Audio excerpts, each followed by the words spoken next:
Anda kembali menyaksikan Muslim Update Ajwa TV bersama saya Pratiwi Kusuma. Dan sebelum kita masuk ke informasi selanjutnya, saya akan sapa terlebih dahulu Ustaz Mukhlis Hanafi yang sudah bergabung bersama kami.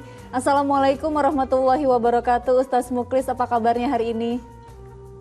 Waalaikumsalam warahmatullahi wabarakatuh. Alhamdulillah sehat walafiat.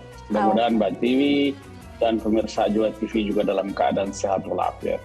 Amin, amin ya rabbal alamin. Ustaz, seperti biasa kita akan mendengarkan tausiah dari Ustaz, namun sebelumnya kita akan simak informasi yang berikut ini terlebih dahulu. Setelah melewati berbagai pertimbangan, sholat gaib untuk Eril yang hilang di Bern, Swiss akhirnya digelar pihak keluarga Ridwan Kamil. Hal tersebut juga sudah sesuai dengan syariat Islam. Pihak keluarga Gubernur Jawa Barat Ridwan Kamil bersama jajaran Majelis Ulama Indonesia di Jawa Barat malam tadi memutuskan menggelar sholat gaib untuk Ananda Eril yang hilang di Sungai Bern, Swiss.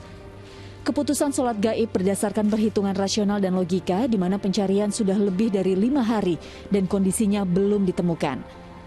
Hal ini pun juga sudah sesuai dengan syariat Islam di mana jenazah yang belum ditemukan harus segera disolatkan. Dan putusan ini sudah nyatakan wafat walaupun memang ketemukan nanti, ini berdasarkan ini ada dasar syariah. Ditambah dan meyakinkan dari pihak yang bertanggung jawab. Dalam ini KBRI, Kedutaan kita di sana, sudah menyatakan posisinya sekarang walaupun berjalan ingin apakah ada tangannya atau apa. Itu dalam posisi mengisyarat bahwa sudah dinyatakan wafat. Doa bersama juga digelar di rumah dinas Gubernur Sumatera Utara bersama paguyuban warga Sunda. Mereka mendoakan agar Ridwan Kamil dan keluarga diberi ketabahan.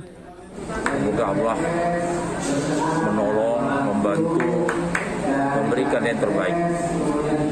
Semoga diberikan ketabahan untuk kedua orang tuanya, ayah dan ibunya. Itu doa kita semua. Doa untuk Eril juga dipanjatkan pegawai di lingkungan Pemda Ciamis. Digelar di pendopo Bupati, mereka berdoa apapun yang terbaik bagi keluarga Ridwan Kamil. Sementara itu, ajakan sholat gaib massal untuk Eril juga diserukan MUI Jawa Barat. Usai sholat Jumat, rencananya sholat gaib akan digelar di Masjid Ukhuwah, Kota Bandung. Tim Liputan melaporkan. Ya, inna lillahi wa inna ilaihi raji'un. Seluruh warga Indonesia, bahkan seluruh warga yang melihat berita ini sampai saat ini terus mendoakan yang terbaik untuk Eril dan semoga keluarga diberikan ketabahan dan juga keikhlasan.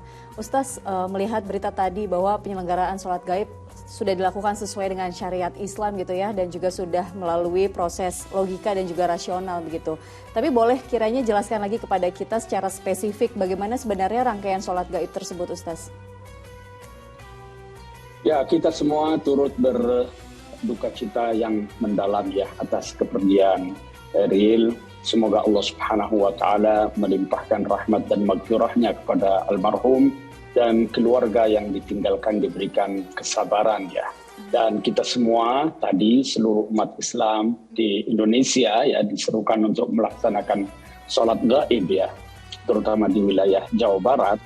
Dan sholat gaib itu sebenarnya adalah sholat jenazah yang dilakukan saat jenazah atau si mayit itu tidak berada di hadapan kita ya. Dan pada dasarnya memang sholat jenazah itu mayitnya ada di hadapan kita. Namun di saat jenazah tidak ada karena misalnya hilang seperti kasus Eril ini, maka para ulama memperkenankan untuk dilaksanakan secara gaib.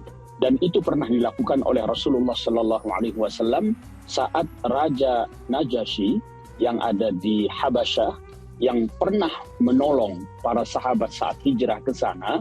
Dan Najasyi ini telah mengikrarkan keislamannya, namun dengan sembunyi-sembunyi di hadapan masyarakatnya, rakyatnya, dan Nabi tahu itu, sehingga saat mendengar wafatnya, Nabi mengajak para sahabatnya di kota Madinah untuk melaksanakan salat gaib ya untuk Najasyi ini.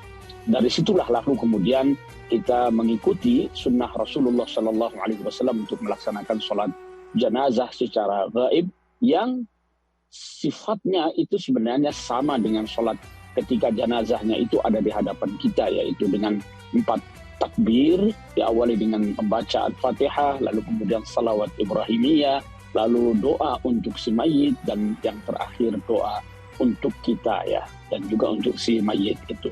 Itu sekitar tentang sholat jenazah ya. Ya Ustadz, kalau kita melihat berita ini tidak hanya memukul masyarakat Indonesia pada khususnya, tapi juga orang tua, yaitu Kang Emil dan juga Ibu Atalia. Tentu ini juga menjadi ujian yang sangat berat untuk beliau sebagai orang tua ya Ustadz ya. Dan semoga dengan ujian ini bisa menambah keimanan dan juga derajat beliau di sisi Allah nantinya. Tapi yang ingin saya tanyakan bahwa bagaimana framing di balik ujian ini, apa hikmah yang bisa kita petik Ustadz di balik ujian yang begitu beratnya ini?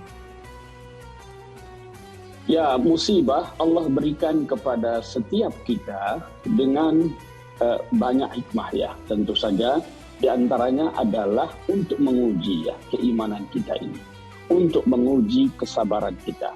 Oleh karena itu di dalam surat Al-Baqarah Allah Subhanahu wa taala memberikan kabar gembira kepada orang-orang yang bersabar dalam menghadapi musibah yang dihadapinya.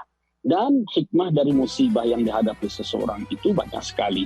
Antara lain adalah untuk mengangkat derajat kita. Sebab dengan kesabaran yang kita nampakkan saat menghadapi musibah itu, Allah Subhanahu wa taala akan memberikan pahala yang berlipat ganda. Dan juga Allah Subhanahu wa taala akan menaikkan derajat kita, mengampuni segala dosa-dosa kita kalau kita menghadapi itu dengan penuh kesabarannya.